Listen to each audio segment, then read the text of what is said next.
Kinumpirma naman ni LTFRB Chairperson Attorney Teofilo Guadis na naglabas na ang Motorcycle Taxi Technical Working Group ng sulat sa Grab para ipaalam na kasama na sila sa pilot study. Pero hindi pa maaaring magsimula ang pilot run ng Grab hanggat hindi pa nailalabas ng TWG ang kanilang lisensya sa pilot run.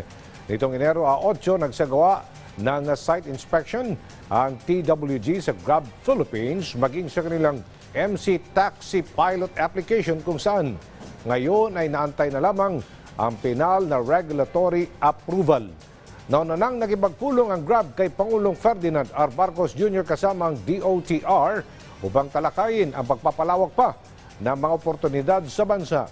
Dito ay kinilala ng Pangulo ang kontribusyon ng kumpanya sa paglikha ng trabaho sa Pilipinas, lalo na sa pagpapababa ng unemployment rate ng bansa.